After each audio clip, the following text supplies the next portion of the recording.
காவி உடை அணிந்தால் சன்னியாசியாக ஆகிட முடியாது.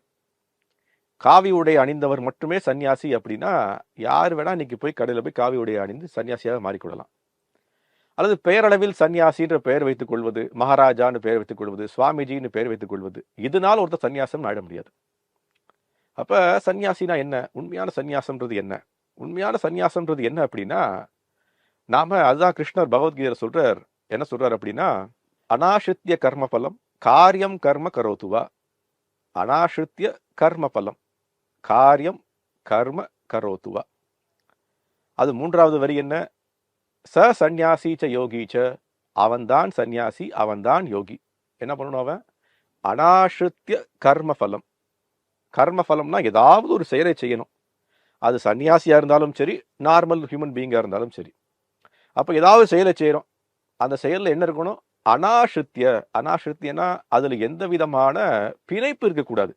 அதுல இருந்து எனக்கு ஏதாவது கர்ம பல தியாகம், அநாசித்ய கர்ம பல தியாகம், அதுல இருந்து வரக்கூடிய என்ன வினையும் எனக்கு தேவையில்லை. இன்னைக்கு ஒரு வேலைக்கு போறோம், 30ஆம் தேதி சம்பளம் வேண்டும்ன்ற காரணத்துக்காக தானே வேலைக்கு போறோம். இன்னைக்கு ஒரு வீடு கட்டுறோம், எதற்காக கட்டுறோம்? நான் ஆடம்பரமாக தினமும் வாழ வேண்டும் தான் கட்டுறோம். நான் இன்னைக்கு இந்த விஷயத்தை செய்யறேன், எனக்கு என்ன பலன் திருப்பி கிடைக்கும்ன்ற விஷயத்துக்காக தான் இந்த விஷயத்தை பண்றோம். அப்ப சன்னியாசிடம் எப்படி இருக்கணும்?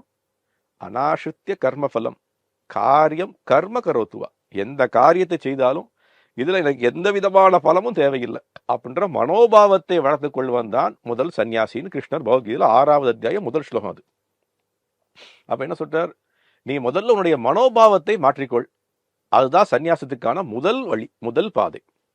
வெறும் வெளிப்புறமாக ஆடை அணிவதோ, பெயர் வைப்பதோ, மடாதிபதி ஆகுவதோ, நான் தான் சன்னியாசின்னு டிவியில பேசுவதனால ஒருத்தர் சன்னியாசி ஆக முடியாது.